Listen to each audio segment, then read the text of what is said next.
Batman Superman World's Finest 43, Mark Waid writing with Adrian Gutierrez and Sean Isaacs on the art. This Bizarro arc is over. It's done. Thankfully.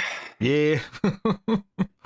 I mean, it's perfectly fine. I just, you know, I sat down to read this. It's definitely the one that felt most like a chore out of every book that I read this week. You know, no contest really. And it's perfectly fine. It just kind of feels so fluffy and, like, obviously I don't really like Bizarro speak that much and, like, all the science logic that I'm sure Mark Waid's excited to think about. But he's like, oh, because the core of this Bizarro planet does this, it means this happens instead. And of course, Bizarro would make something that's like this because it's the opposite of what he would do or what I would do. I don't know. Like, all that stuff is just kind of like tiring at this point. Like, I'm just not that excited by a bunch of Bizarro logic. So I realized that I like the character Bizarro in relation to the regular DC universe when he's the imperfect clone of Superman. And he means well, but he's just kind of like this big oaf that sometimes causes more problems. When you give him an entire culture that's double negative and backwards, it's a chore.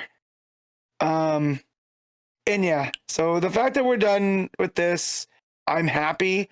That said, we got a couple of gems, like Bizarro Bibbo being a chemist instead of a bartender, right? Like, at least Wade's playing with a little bit of fun there, you know, that, but yeah, if I never have to think about double negative and this actually means that, I'm fine. Like, I don't need to go to Bizarro World ever again, you know? Yeah, I'm not super high on the Bibbo, like the Bizarro Bibbo stuff, just because I'm like, at a certain point, I'm like, I'm not excited by a Bizarro version of every goddamn character. And by the time we're getting to Bibbo, like, we're going pretty far down the ladder. Yeah. At that point. So, I don't know. I wasn't excited by any of that. I was kind of just over it the whole time. I was kind of like, okay, I'm just reading this to get it read so that it's done. At least the next issue, which is going back to some Supergirl Robin like attempts at a date, sound like it could be fun. Yeah. So, you know, that's something.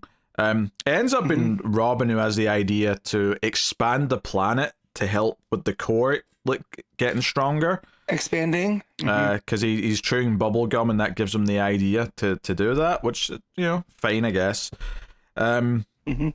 There's some stuff with Superman and Bizarro having to fly around the core really fast to try and stabilize it.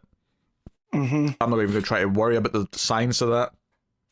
But no, it feels like they're definitely using the Superman the movie logic, right? Where they're flying fast enough to create enough, you know, whatever to contain it. Versus in the movie, he's able to spin back time for, you know, whatever reason. Yeah, I'm not sure that's the same logic, Matt. They're very different things. Well, not the same logic, but I feel like that's what they're paying homage to.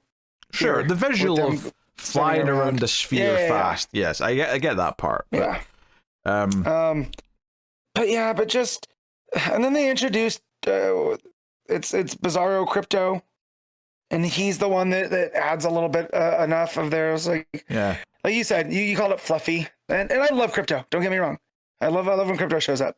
But I was just like, this is just more things here in this. And it ultimately doesn't matter to the plot of anything.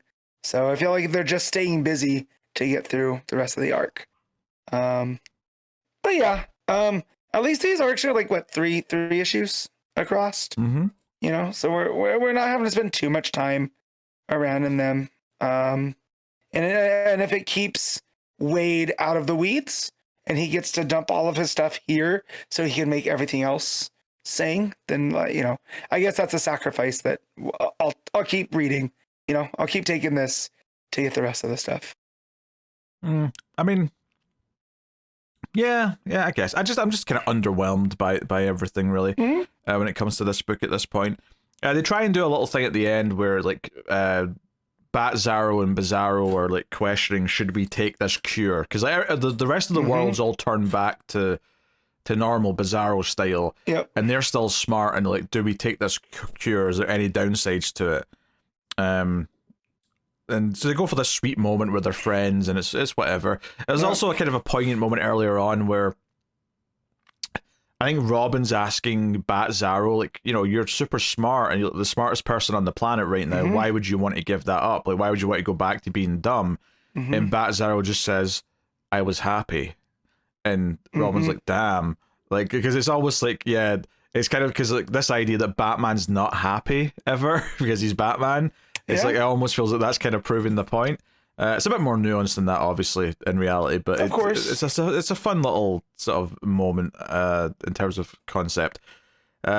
Other than that, I don't have much to say. Obviously, the art's solid. I just, you know, I'm just so over the Bizarro world stuff, and I was over it before this arc started. So this arc just like, was kind of a tedious thing to get through. The only little bit of relief I had is that because I was sick the week the first part of this arc came out, I got to read issues like the last 2 issues back to back, so it was quicker for me at the very least. Yeah, but that's all I've got to say, really. Yeah. You know, I do like that sweet moment at the end, and I do like the way I think this is Gutierrez's art, because it switches over to Isaac's at a certain point. I think it's most of the Superman stuff with Bizarro going around the core. So I think by that point we're back to Gutierrez, and you know, just Bat Zaro and Bizarro, you know, in that 6-panel breakdown. You know, and there are some really nice, sweet, poignant moments where they're staring at each other and they decide to take the serum to return back to normal. You know, so there's a lot being said in those, you know, it's just 2 of them, right? But the body language is there with the speech bubbles working well. So, you know, it's not all bad. And again, I wouldn't say this is bad, but it is a chore, because it was one that I was like, I guess I got to get through this. So, but yeah. I'm curious to see where this book goes now, because I don't remember the solicits.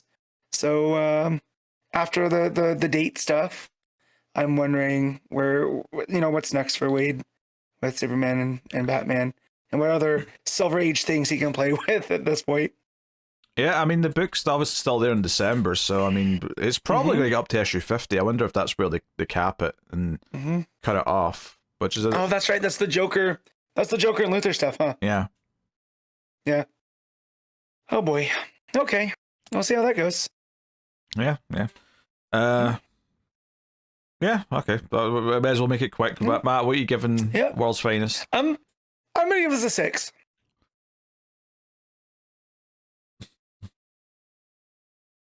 5.5. There you go. I won't go into negative territory and go under the 5, but I also feel very little for this stuff. So hopefully the next issue is fun. I don't know. Like the idea of like, should I just drop it? I don't know. At this point, I'm like, it can't be that much left now. I might as well stick it out to the end. But like, you know, of course, now that I've said that, it'll go to 150 issues just to spite me. Yeah. Just mark Wade in perpetuity. No matter what else he's doing, and no matter how good the other stuff he's writing is, we'll just have this mediocre World's Finest book just chugging along in the background forever now.